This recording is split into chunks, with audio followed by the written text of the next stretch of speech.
এই যে দেখেন, এই যে কালা ধোঁয়া, এগুলো হচ্ছে একদম আমাদের বাসার সামনে, ঘরের সামনে। ওনারা প্রতিনিয়ত আজকে 4-5 বছর ধরে এই কি যেন পোড়ায়, ভাঙ্গারের একটাই ওই টিনের বেড়া দেয়, ওই পাশে কি যেন পোড়ায় জানি না, এত বিশ্রী গন্ধ, খুবই খারাপ অবস্থা।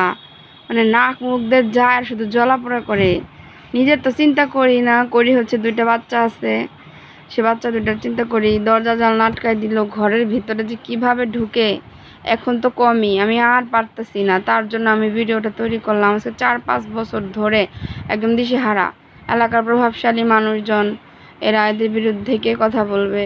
কারো বাসার কোনো সমস্যা হয় কি না জানি না, আর আমাদের বাসায় এখানে আর কারো আশেপাশে কোথাও বাসা বেশি একটা নাই, তো সব সমস্যা আমাদেরই হয়। এগুলা যে নাক মুখ দিয়ে যে কতটা ক্ষতি, এটা কেউ মানে নজরেও আনে না।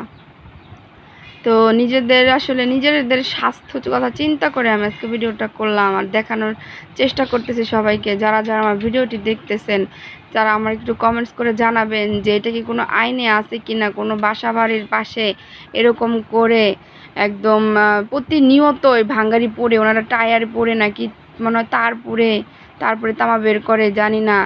তো আমার একটু জানায়েন কমেন্টস করে যে এটা কি কোনোভাবে কোনো স্বাস্থ্যসম্মত কি না, বা এটা যদি কেউ করে সেটা পদক্ষেপ কি নেওয়া যায়, কি পদক্ষেপ নেওয়া যায়। এটা আসলে মানে খুবই এমন একটা বিপর্যয় অবস্থায় পড়ে গেছি এখন আমরা, মনে হচ্ছে এলাকা ছেড়ে দিতে হবে, নাহলে এখানে থাকা যাবে না। কারোর সাথে এই ব্যাপারে কথা বলাও যায় না, কে শুনে কার কথা, কেউ শুনে না। একদম আকাশ টাকাশ দেখেন, মনে হচ্ছে কি রাত হয়ে গেছে, অন্ধকার, এরকম পরিস্থিতি দিনের বেলাতেও।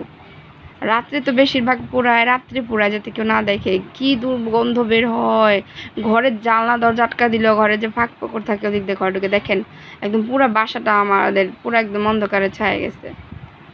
কেউ নাই, কেউ কি দেখার নাই? স্বাধীন দেশে থাকি, অথচ মানে স্বাধীনভাবে যে কথা বলবো, মানে আমার শরীরে লিটারলি একদম কালো কালো কি যেন পড়তেছিল, আইসা আইসা উড়া উড়া, নাকটা জ্বলে পড়ে গেছে। আর এই যে দেখেন, আমার মেয়ের ঘরে ঘুম পাড়া রেখে গেছিলাম, ধোঁয়া এত বিষাক্ত, আমার ঘরটা ভরে গেছে। আমার ঘরের জানলা কিন্তু আটকানো ছিল, তারপরেও কোনদিকে যেন ঢুকে একদম বাইরে দেখেন কালো কালো হয়ে গেছে। ধোঁয়াগুলো ঢুকে যে বাচ্চাদের নাক মুখে যে ঢুকে, এগুলা এগুলা কে দেখবে?